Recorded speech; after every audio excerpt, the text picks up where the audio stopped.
umplut, n-au funcționat pe post de plombă în regim de urgență, pe când la Steaua au fost niște plecări teribil de importante și plecările alea încă se simt și acolo angrenajele nu merg cum ar trebui. Plecările la Petrol au fost mai devreme, am Zabochila. Da, de atunci a trecut ceva timp. De atunci a trecut ceva timp și dar n-au fost mari jucători ai Petrolului. Ei au rămas aici, iar ce a venit bine, cel puțin ce vedem noi până acum. Au rămas câțiva jucători care fac într-adevăr o construcție bună acolo și mă refer la Teixeira, dar mă refer și la De Lucas, pe care l-am văzut de la primul meci, de la prima atingere de minge, el promitea să fie un jucător de bază. Albin, evident că va reveni la un moment dat la nivelul pe care l-a arătat sezonul trecut.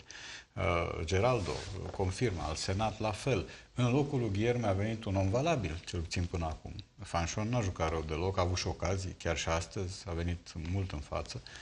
Așa că, dincolo de faptul că Steaua e favorita discursului public, pentru că e echipa cu fani mulți, e echipa care nu ratează calificări, e echipa care face și drege. Dar dincolo de asta, Petrolul a jucat chibzuit până acum.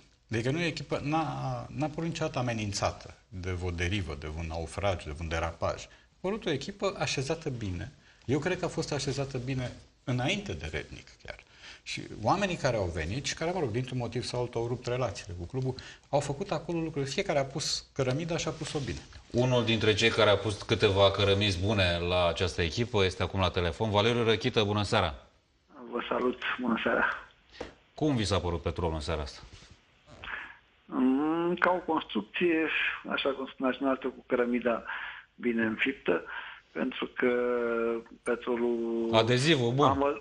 Sau mortarul, cum se cheamă? Primul meci de pe stadion, mi-am dat seama că flamurtarii pot rezista, dar doar 45 de minute și că repriza a doua vor cădea, ceea ce s-a întâmplat și în primul meci și în al doilea meci. Așteptările cred că sunt mari la Ploiești. Cred că toată lumea vrea titlul în acest an și nu mai pun și o calificare în Europa League. Există toate premisele pentru o astfel de performanță? Păi dacă ne uităm pe loturi, Petrolul cred că anul ăsta se poate lupta la titlu cu șanse mai mari decât anul trecut, pentru că Steaua, din punctul meu de vedere, a stăbit. Petrolul a rămas cu același nucleu de jucători, au venit câțiva jucători din vest, care mă refer la Nepomucenco, la fundașul stânga, chiar dacă s-a accentat astăzi Fanșon, care îl poate înlocui pe Guilherme fără problemă. Și Steaua încă nu și-a găsit lotul necesar pentru a se bate pe cele 4 fronturi. Mai e o diferență, domnul Răchetă, dacă îmi permiteți. Unii dintre jucătorii veniți la Petrolul erau antamați de câteva luni bune. Adică, spre deosebire de alte locuri, transferurile erau deja făcute. Da, așa este și se pare că lucrurile acestea concură la un procent mai mare al Petrolului pentru a se bate pentru campionat. Dar Steaua este Steaua, am jucat și eu 7 ani acolo, știu ce înseamnă vestiarul Stelei, experiența clubului și Petrolul trebuie să gândească la lucrurile astea, dar mă bucur pentru Petrolul că a câștigat, mă bucur pentru Steaua că a câștigat și sperăm ca acel coeficient de țară să fie cât mai bine reprezentat de echipele care joacă în cluburi europene și poate la anul să avem 2 echipe în Champions League, ceea ce înseamnă bani pentru cluburi. În preliminarii, e adevărat, da, trebuie să mai trecem și de el. Da, e o șansă în plus, bineînțeles. Da. Domnul Răchită, cum vedeți confruntarea cu Victoria Pâljen de săptămâna viitoare? Că asta e dacă era Victoria Pâljen de anul trecut, erau probleme mari, dar am înțeles că și-au vândut câțiva jucători buni și oricum pleacă ca favorită în dubla manșă, dar la Ploiești, nicio echipă care vine la Ploiești pe acest stadion nu pleacă ca favorită și sperăm ca Petrolul să-și valorifice terenul propriu și în retur să califice. Dorim cu toții. Și pentru echipa națională, pentru că mai avem 6 săptămâni și vom juca pe 7 septembrie în Grecia cu Grecia. Da, chiar ceva pentru echipa națională, domnul Răchită? Ați văzut pe la echipele astea, pe la Petrolul mai puțin, că mai mulți. Eu astăzi am fost și la trialul care s-a format pentru Under 19. Am fost la Mogoșoaia. Și ce ați văzut acolo, domnul Răchită? Cei 62 de copii selecționați? 2-3 jucători. 2-3 ați văzut, da? Că da, 2-3. Vedeam o declarație a domnului Doru Isac. Da. O citesc de pe prosport.ro. Ar trebui să-mi iau bagajul și să plec. Avem cancer, dar nu acceptăm că suntem bolnavi. Și ce să facem? Și noi... Da, dânsul cred că e foarte bun la declarații, domnul ăsta. Ce să facem? Să ne mergem la echipe, la Petrol, la Astra, care au 90% jucători străini, să ne luăm bagaje să plecăm acasă? Nu, trebuie să facem tot ceea ce ne stă putință să construim o echipă națională. Domnul Răchită, domnul ăsta e luat pe CV, domnul ăsta, cum îl cheamă, Isac? E luat... Cum a fost selecționat? Sau? Treaba domnului Răchită. Nu, vă rog frumos, haideți să nu intrăm în detaliile acestea. Eu am fost astăzi... Păi altădată intrați în detaliile astea, domnul Răchită. Nu, eu vă întreb asta pentru că are niște declarații, cred că făcute de acasă și a venit cu ele. Știa că va fi în fața... Păi știe toată lumea că avem problemele astea. Dacă ești acolo, încearcă să faci din bici. Vorba românului. Da. Nu...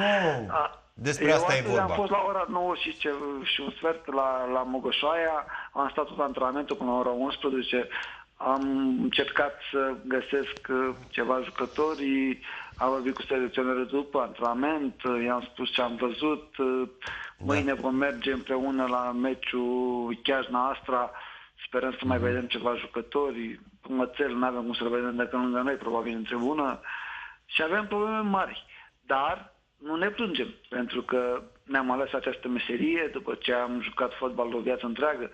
Am făcut licențele, toate licențele până la licența Pro și obiectivul nostru este calificarea internațională la Euro 2016.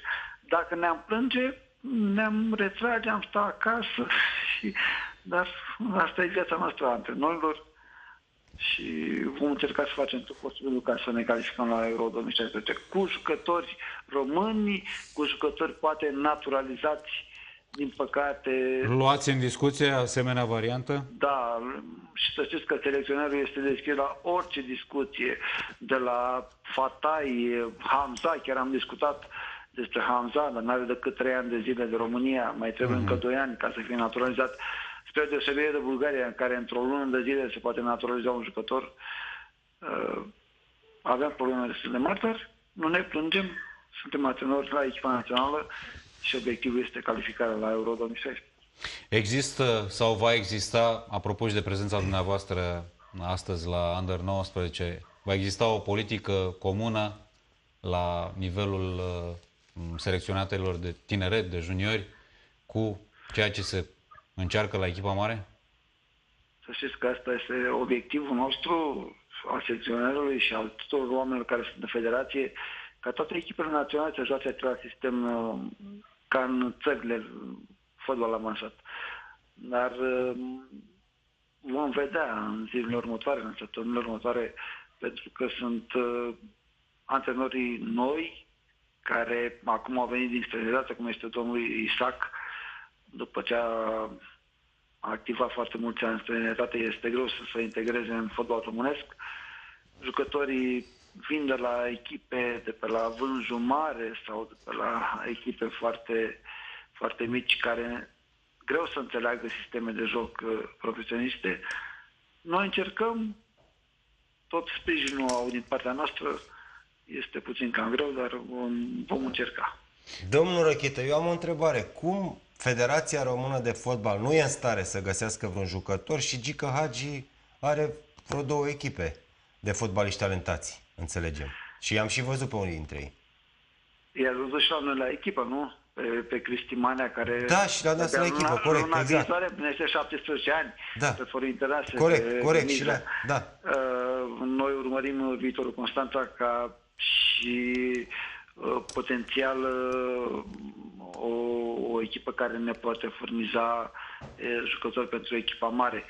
Am înțeles, dar cum statul, adică federația, nu e în stare să facă și ea ceva, să... Dacă ați fost atenți, Federația încearcă să reînființeze acele centre Luceafărul, care a format jucătorii în anii trecuți, un Hagi, un Balint, un Ilie Dumitrescu, Dan Petrescu.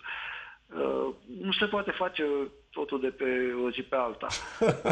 De vreo 20 de ani, așa e, corect, nu se poate de pe o zi pe alta. Să știți că, în primul rând, pentru noi, pentru România, principalul obiectiv este de crearea de baze sportive unde jucătorii, fotbaliștii, tinerii fotbaliști... Ar putea apărea, am înțeles.